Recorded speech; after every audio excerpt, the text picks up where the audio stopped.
Hi friends, welcome back to Shilpa's culinary. ಹೇಗಿದ್ದೀರಾ ಎಲ್ಲರೂ? Welcome to my channel. Hope ಎಲ್ಲ ಚೆನ್ನಾಗಿದ್ದೀರಾ ಅಂತ. ಇವತ್ತು ವೀಕೆಂಡ್ ಸ್ಪೆಷಲ್ಲು ಪನ್ನೀರ್ದು ಒಂದು ಕರಿ ಮಾಡೋಣ ಅಂತ. ಇದು ಮುಗ್ಲಾಯ್ ಪನ್ನೀರ್ ಅಂತ. ಪನ್ನೀರ್ನ ಅಷ್ಟೇ ಉಪಯೋಗಿಸ್ಕೊಂಡು ಮುಗ್ಲಾಯ್ ಪನ್ನೀರ್ ಅಂತ ಕರಿ ಮಾಡ್ತಾಯಿದ್ದೀನಿ. ಇದು ರೋಟಿ ಮತ್ತು ಕುಲ್ಚಾ ನಾನಿಗೆಲ್ಲ ಚೆನ್ನಾಗಿರುತ್ತೆ. ಇದು ತುಂಬ ಟೇಸ್ಟಿಯಾಗಿರುತ್ತೆ. ಒಂದ್ಸತಿ ಟ್ರೈ ಮಾಡಿ. ಇದಕ್ಕೆ ಬೇಕಾಗಿರೋ ಇಂಗ್ರೀಡಿಯೆಂಟ್ಸ್ನೆಲ್ಲ ನೋಟ್ ಮಾಡ್ಕೊಳ್ಳೋಣ. ಮೊದಲಿಗೆ ನಾನಿಲ್ಲಿ 3 ಗಡ್ಡೆ ಈರುಳ್ಳಿನ ತೊಗೊಂಡಿದ್ದೀನಿ. ಆಮೇಲೆ 7 ರಿಂದ 8 ಹಸಿರು ಮೆಣಸಿನ್ಕಾಯಿ ತೊಗೊಂಡಿದ್ದೀನಿ. ಆಮೇಲೆ 1 ಹಿಡಿಯಷ್ಟು ಗೋಡಂಬಿಯನ್ನು ತೊಗೊಂಡಿದ್ದೀನಿ. ಆಮೇಲೆ ಪುದೀನ ಸ್ವಲ್ಪ ಬೇಕಾಗುತ್ತೆ. ಪುದೀನ ಸೊಪ್ಪು ತುಂಬ ಇಷ್ಟು ಬೇಕಾಗೋದಿಲ್ಲ, ಸ್ವಲ್ಪ ಮಾತ್ರ ಬೇಕಾಗುತ್ತೆ ಮಸಾಲೆ ರುಬ್ಕೊಳ್ಳೋದಕ್ಕೆ. ಮತ್ತು ಕೊತ್ತಂಬರಿ ಸೊಪ್ಪು ಸ್ವಲ್ಪ. ಆಮೇಲೆ 1 ಬೌಲಷ್ಟು ಮೊಸರು ತೊಗೊಂಡಿದ್ದೀನಿ.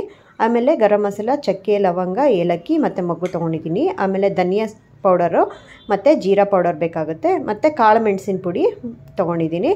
ಆಮೇಲೆ ರುಚಿಗೆ ತಕ್ಕಷ್ಟು ಉಪ್ಪನ್ನು ಇಟ್ಕೊಂಡಿದ್ದೀನಿ. ಆಮೇಲೆ ಜಿಂಜರ್ ಗಾರ್ಲಿಕ್ ಪೇಸ್ಟ್, ಶುಂಠಿ ಬೆಳ್ಳುಳ್ಳಿ ಪೇಸ್ಟ್ ಬೇಕಾಗುತ್ತೆ. ಆಮೇಲೆ ಇಲ್ಲಿ ನಾನು 200 ಗ್ರಾಮಷ್ಟು ಪನ್ನೀರನ್ನ ತೊಗೊಂಡಿದ್ದೀನಿ. ಈಗ 200 ಗ್ರಾಮ್ ಪನ್ನೀರನ್ನ ಉಪಯೋಗಿಸ್ಕೊಂಡು ನಾವು ಹೇಗೆ ಕರಿ ಮಾಡೋದು ಅಂತ ತಿಳ್ಕೊಳ್ಳೋಣ. ನಾವು ಮುಗ್ಲಾಯ್ ಪನ್ನೀರ್ ಮಾಡೋದಕ್ಕೆ ಫಸ್ಟು ನಾನಿಲ್ಲಿ ಪನ್ನೀರನ್ನ ಕಟ್ ಮಾಡಿಕೊಂಡು ಕ್ಯೂಬ್ಸ್ ಥರ ಕಟ್ ಮಾಡ್ಕೊಳ್ತೀವಿ. ನಿಮಗೆ ಕ್ಯೂಬ್ಸ್ ಯಾವ ಸೈಜಿಗೆ ಬೇಕಾದರೂ ಮಾಡ್ಕೋಬೋದು. ಚಿಕ್ಕದಾಗಾರ ಮಾಡ್ಕೋಬೋದು, ಇಲ್ಲ ಸ್ವಲ್ಪ ದಪ್ಪ ಸೈಜ್ ಬೇಕಂದರೆ ಆ ಥರ ಮಾಡ್ಕೋಬೋದು. ಫಸ್ಟ್ ನಾವಿಲ್ಲಿ ಪನ್ನೀರ್ನೆಲ್ಲ ಕ್ಯೂಬ್ಸ್ ಥರ ಕಟ್ ಮಾಡಿಕೊಂಡು ಮ್ಯಾರಿನೇಟ್ ಮಾಡ್ಕೋಬೇಕು ಇದನ್ನು. ಸೊ ಈಗ ಪನ್ನೀರ್ನೆಲ್ಲ ಕಟ್ ಮಾಡಿ ಅದಕ್ಕೆ ಒಂದು ಸ್ವಲ್ಪ ಮಸಾಲೆ ಎಲ್ಲ ಮಿಕ್ಸ್ ಮಾಡಿಕೊಂಡು ಒಂದು 15 ನಿಮಿಷ ಅದನ್ನು ನೆನೆಯೋದಕ್ಕೆ ಬಿಟ್ಬಿಡಬೇಕು. ಸೊ ಈಗ ನಾನು ಪನ್ನೀರ್ನೆಲ್ಲ ಕಟ್ ಮಾಡ್ಕೊಂಡಾಗಿದೆ. ಈಗ ನಾವು ಅದಕ್ಕೆ ಒಂದೊಂದೇ ಇಂಗ್ರೀಡಿಯೆಂಟ್ಸ್ನ ಸೇರಿಸೋಣ. ಫಸ್ಟು ನಾನಿಲ್ಲಿ ಸ್ವಲ್ಪ ಉಪ್ಪನ್ನ ತೊಗೊಳ್ತಾ ಇದ್ದೀನಿ. ಅರ್ಧ ಟೀ ಸ್ಪೂನಷ್ಟು ಉಪ್ಪು ಹಾಕ್ಕೊಳ್ತಾ ಇದ್ದೀನಿ. ಆಮೇಲೆ ಈಗ ಅದಕ್ಕೆ ಕಾಳು ಮೆಣಸಿನ ಪುಡಿ ನಾವು ಮಾಡ್ಕೊಂಡಿದ್ವಲ್ಲ, ಅದನ್ನು ಫ್ರೆಶ್ಶಾಗಿ ಮಾಡ್ಕೊಂಡು ಹಾಕಿದ್ರೆ ತುಂಬ ಟೇಸ್ಟ್ ಇರುತ್ತೆ. ಸೊ ಅದರಲ್ಲಿ ಒಂದು ಅರ್ಧ ಟೀ ಸ್ಪೂನಷ್ಟು ಕಾಳು ಮೆಣಸಿನ ಪುಡಿ ಹಾಕ್ಕೊಳ್ತಾ ಇದ್ದೀನಿ, ಅಂದರೆ ಪೆಪ್ಪರ್ ಪೌಡರು.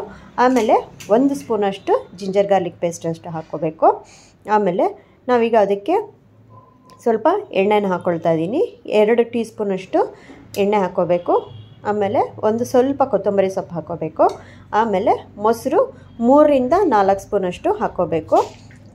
ಸೊ ಇದಿಷ್ಟನ್ನು ಸೇರಿಸಿ ನಾವು ಚೆನ್ನಾಗಿ ಮಿಕ್ಸ್ ಮಾಡ್ಕೋಬೇಕು. ಈಗ ಇದು ಮ್ಯಾರಿನೇಟ್ ಆಗೋಕ್ಕೆ ಇಷ್ಟು ಮಸಾಲೆ ಸಾಕು. ಇದಿಷ್ಟು ಚೆನ್ನಾಗಿ ನೆಂದ್ಕೋಬೇಕು. ಇದು ಮೊಸರಲ್ಲೇ ಪನ್ನೀರು, ಈ ಮೊಸರು ಮತ್ತು ಮಸಾಲೆ ಏನೇನು ಹಾಕಿದ್ವಲ್ಲ, ಕಾಳು ಮೆಣಸಿನ ಪುಡಿ, ಉಪ್ಪು ಎಲ್ಲ ಅದರಲ್ಲೇ ನೆನ್ಕೋಬೇಕು. ಇದು ಒಂದು 15 ನಿಮಿಷ ನೆನೆಯೋದಕ್ಕೆ, ಮ್ಯಾರಿನೇಟ್ ಆಗೋಕ್ಕೆ ಬಿಟ್ಬಿಡಬೇಕು.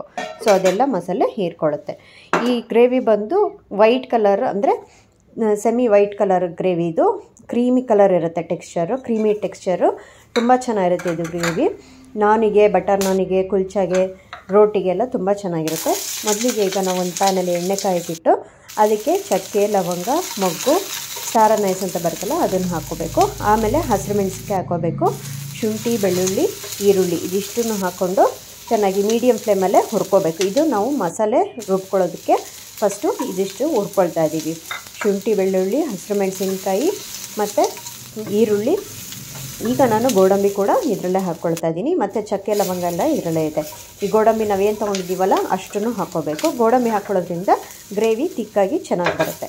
ಸೊ ಚೆನ್ನಾಗಿ ಈ ಥರ ಗೋಲ್ಡನ್ ಬ್ರೌನ್ ಬರೋ ತನಕ ಚೆನ್ನಾಗಿ ಹುರ್ಕೋಬೇಕು. ಆದಷ್ಟು ಮೀಡಿಯಮ್ ಫ್ಲೇಮಲ್ಲೇ ಹುರ್ಕೋಬೇಕು. ಚೆನ್ನಾಗಿ ಹಸಿ ವಾಸನೆ ಎಲ್ಲ ಹೋದ್ಮೇಲೆ ಲಾಸ್ಟಲ್ಲಿ 2 ಸೊಪ್ಪು, ಅಂದರೆ ಕೊತ್ತಂಬರಿ ಸೊಪ್ಪು ಮತ್ತು ಪುದೀನ ಸೊಪ್ಪು ಸ್ವಲ್ಪನೇ ಹಾಕೋಬೇಕು. ಯಾಕೆಂದರೆ ಇದು ಲೈಟ್ ಕ್ರೀಮಿ ಕಲರ್ ಬರಬೇಕು. ಇದು ಗ್ರೇವಿ ತುಂಬ ಜಾಸ್ತಿ ಹಾಕ್ಬಿಟ್ರೆ ಗ್ರೀನ್ ಕಲರ್ ಆಗಿಬಿಡುತ್ತೆ. ಈ ಮುಗ್ಲಾಯ್ ಪನ್ನೀರು ಕ್ರೀಮಿ ಕಲರ್, ಅಂದರೆ ಆಫ್ ವೈಟ್ ಕಲರ್ ಬರಬೇಕು. ಸೊ ಹಾಗಾಗಿ ಸ್ವಲ್ಪ ಹಾಕಬೇಕು. ಫ್ಲೇವರು ಅಷ್ಟೇ ಸಾಕು, ಪುದೀನ ಸೊಪ್ಪು ಮತ್ತು ಕೊತ್ತಂಬರಿ ಸೊಪ್ಪು. ಈಗ ನಾವು ಮಸಾಲೆ ಎಲ್ಲ ಹುರ್ಕೊಂಡಾಗಿದೆ. ಈಗ ಅದನ್ನು ನಾವು ಮಿಕ್ಸಿ ಜಾರ್ಗೆ ಹಾಕ್ಕೊಂಡು ನೈಸ್ ಪೇಸ್ಟ್ ಮಾಡ್ಕೋಬೇಕು. ಮಾಡ್ಕೊಳ್ಳುವಾಗ ನೀರು ಕಡಿಮೆ ಹಾಕ್ಕೋಬೇಕು. ಮತ್ತು ಇದಕ್ಕೆ ರುಬ್ಬುವಾಗ ಮೊಸರು ಹಾಕಿನೇ ರುಬ್ಬಬೇಕು.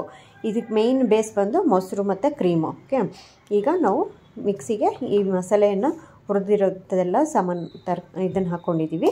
ಈಗ ನಾವು ಅದಕ್ಕೆ ಮೊಸರನ್ನ ಸೇರಿಸಿ ನುಣ್ಣಗೆ ರುಬ್ಕೋಬೇಕು. ಅಂದರೆ ನೈಸ್ ಪೇಸ್ಟಾಗಿ ರುಬ್ಕೋಬೇಕು ಇದಕ್ಕೆ. ಸೊ ಈಗ ನಾವು ಮಸಾಲೆ ರುಬ್ಕೊಂಡಿದ್ದೀವಿ. ನೋಡಿ, ಈ ಥರ ಲೈಟ್ ಗ್ರೀನ್ ಕಲರ್ ಬಂದಿದೆ.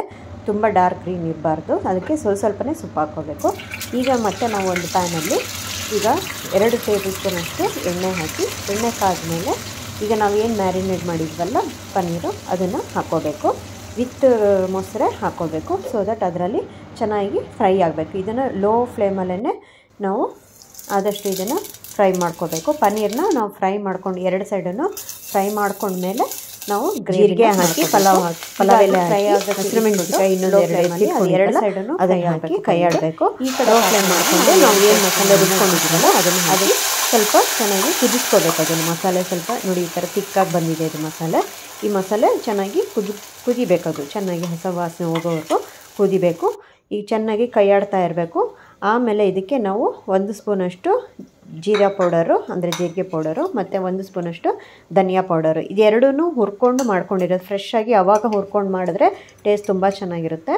ಈಗ ನಾನು ಉಪ್ಪು ಸೇರಿಸ್ತಾ ಇದ್ದೀನಿ. ಉಪ್ಪು ನಾವು ಮ್ಯಾರಿನೇಟ್ ಮಾಡಬೇಕಾದ್ರೆ ಪನ್ನೀರಲ್ಲೂ ಹಾಕಿದ್ವಿ, ಹಾಗಾಗಿ ಇಲ್ಲಿ ನೋಡ್ಕೊಂಡು ಹಾಕ್ಕೋಬೇಕು ಉಪ್ಪನ್ನ. ಸೊ ದಟ್ ಈಗ ರುಚಿಗೆ ತಕ್ಕಷ್ಟು ಉಪ್ಪು ಹಾಕಾಯಿತು. ಈಗ ಒಂದು ಸತಿ ಗ್ರೇವಿನೆಲ್ಲ ಕೈ ಆಡಬೇಕು. ಈಗ ಕುದಿಯೋದಕ್ಕೆ ಬಿಡಬೇಕು. 1-2 ನಿಮಿಷ ಕುದಿಬೇಕು. ನೋಡಿ ಈಗ ಮಿಕ್ಸಿ ಜಾರಲ್ಲಿ ನಾವು ಮಾಡ್ಕೊಂಡಿದ್ವಲ್ಲ ಅದನ್ನು ಸ್ವಲ್ಪ ಹಾಕೋಬೇಕು. ನೀರು ಬೇಕಲ್ಲ ಒಂದು ಸ್ವಲ್ಪ ಕುದಿಯೋದಕ್ಕೆ. ತುಂಬ ಗಟ್ಟಿಯಾಗ್ಬಿಟ್ರೆ ಪಾತ್ರೆಗೆ ಇಟ್ಕೊಂಡ್ಬಿಡುತ್ತೆ. ಸೊ ಸ್ವಲ್ಪ ನೀರು ಹಾಕಿ ಚೆನ್ನಾಗಿ ಕುದಿಯೋದಕ್ಕೆ ಬಿಡಬೇಕು. ಈ ಥರ ಕೈ ಆಡಿ ಕುದಿಯೋದಕ್ಕೆ ಬಿಡಬೇಕು. 2-3 ನಿಮಿಷ ಚೆನ್ನಾಗಿ ಕುದಿಸ್ಕೋಬೇಕು. ಹಸಿ ವಾಸನೆ ಎಲ್ಲ ಹೋಗಿ ಸೈಡಲ್ಲಿ ಎಣ್ಣೆ ಬಿಡೋಕ್ಕೆ ಬರುತ್ತೆ, ಅಲ್ಲಿವರೆಗೂ ಚೆನ್ನಾಗಿ ಕುದಿಸ್ಕೋಬೇಕು. ಆಮೇಲೆ ನಾವು 2 ಸೈಡು ಫ್ರೈ ಆಗಿರೋವಂಥ ಪನ್ನೀರನ್ನ ಇದನ್ನು ಸೇರಿಸ್ಕೋಬೇಕಾಗುತ್ತೆ. ನೋಡಿ ಈಗ 2 ಸೈಡು ಹಿಂಗೆ ತಿರುಗಿಸ್ಬೇಕೀಗ. ಫಸ್ಟ್ ಒಂದು ಸೈಡ್ ಆಗಿದೆ ಅಲ್ವಾ, ಈ ಇನ್ನೊಂದು ಸೈಡನ್ನು ತಿರುಗಿಸಿ ಪನ್ನೀರನ್ನ ರೋಸ್ಟ್ ಮಾಡ್ಕೊಂಡಿದ್ದಾಯಿತು. ಈಗ ನಾವು ಆ ಗ್ರೇವಿಗೆ ಪನ್ನೀರನ್ನ ಸೇರಿಸ್ಕೊಳ್ತಾ ಇದ್ದೀವಿ. ಇದು ತುಂಬ ಬೇಗನೂ ಆಗುತ್ತೆ. ಅಂದರೆ ನೀವೆಲ್ಲ ಇಂಗ್ರೀಡಿಯೆಂಟ್ಸ್ ರೆಡಿ ಇಟ್ಕೊಂಡ್ರೆ ಬೇಗ ಆಗುತ್ತೆ. ತರಕಾರಿ ಎಲ್ಲ ಹೆಚ್ಚಬೇಕು ಅನ್ನೋ ಅಷ್ಟೇನಿಲ್ಲ. ಬೇಗ ಪಟ ಅಂತ ಮಾಡ್ಬೋದು. ಮತ್ತು ತುಂಬ ಸಿಂಪಲ್ ಅಂತ ಅನಿಸಿದ್ರು ಟೇಸ್ಟ್ ಮಾತ್ರ ತುಂಬ ಚೆನ್ನಾಗಿದೆ. ರೋಟಿ ಕುಲ್ಚಾ ಜೊತೆ ಅಂತೂ ತುಂಬಾ ಚೆನ್ನಾಗಿರುತ್ತೆ. ಏನಿಲ್ಲ ಅಂದರೆ ಚಪಾತಿ ಜೊತೆ ಏನಾದರೂ ಮಾಡ್ಕೋಬೋದು. ತುಂಬ ಟೇಸ್ಟಿ ಇದೆ ಇದು. ಕ್ರೀಮಿ ಟೆಕ್ಸ್ಚರ್ ಇರುತ್ತೆ. ಒಂಥರ ಗೋಡಂಬಿ ಪೇಸ್ಟು ಮತ್ತು ಮೊಸರು ಎಲ್ಲ ಹಾಕಿರೋದು ಒಳ್ಳೆ ಕ್ರೀಮಿಯಾಗಿ ಬರುತ್ತೆ. ಟೇಸ್ಟು ಒಳ್ಳೆ ರಿಚ್ ಆಗಿರುತ್ತೆ. ಮಾತ್ರ ಇದನ್ನು ಮಾತ್ರ ಟ್ರೈ ಮಾಡಿ ಫ್ರೆಂಡ್ಸ್. ಇದು ತುಂಬ ಚೆನ್ನಾಗಿರುತ್ತೆ. ನಾನು 2-3 ಸತಿ ಮಾಡ್ಕೊಂಡಿದ್ದೆ. ತುಂಬ ಇಷ್ಟಪಡುತ್ತಾರೆ ನಮ್ಮ ಮನೇಲೂ ಎಲ್ಲ ಇದನ್ನು ಇಷ್ಟಪಡೋವಂಥ ಗ್ರೇವಿ ಇದು. ಈ ಥರ ನೋಡಿ ಈಗ ಕುದಿತಾ ಇರ್ಬೇಕಾದ್ರೆ ಚೆನ್ನಾಗಿ ಈ ಸೈಡಲ್ಲೆಲ್ಲ ಎಣ್ಣೆ ಬಿಡೋಕ್ಕೆ ಶುರು ಆಗುತ್ತೆ. ಅಲ್ಲಿಗೆ ಆಫ್ ಮಾಡಿಬಿಡಬೇಕು. ಸೊ ಈಗ ನಮ್ಮ ಪನ್ನೀರ್ದು ಕರಿ ಮೊಗಲಾಯಿ ಪನ್ನೀರ್ ರೆಡಿ ಇದೆ. ಇದನ್ನು ನೀವು ಬಿಸಿ ಬಿಸಿ ಚಪಾತಿ ಅಥವಾ ರೋಟಿ ಮಾಡಿಕೊಂಡು ಮನೆಯಲ್ಲಿ ತಿನ್ಬೋದು. ತುಂಬ ಟೇಸ್ಟಿಯಾಗಿರುತ್ತೆ. ತುಂಬ ರಿಚ್ ಆಗಿರೋವಂಥ ಕರಿ ಇದು. ಈ ವೀಕೆಂಡು ನೀವು ಒಂದು ಸತಿ ಟ್ರೈ ಮಾಡಿ. ಈ ರೆಸಿಪಿ ಇಷ್ಟ ಆಗಿದ್ದರೆ ನೀವು ಒಂದು ಸತಿ ಟ್ರೈ ಮಾಡಿ. ಹಾಗೂ ಈ ವಿಡಿಯೋನ ಒಂದು ಸತಿ ಲೈಕ್ ಮಾಡಿ, ಶೇರ್ ಮಾಡಿ, ಸಬ್ಸ್ಕ್ರೈಬ್ ಮಾಡಿ ಹಾಗೂ ಕಮೆಂಟ್ ಮಾಡಿ. Thank you.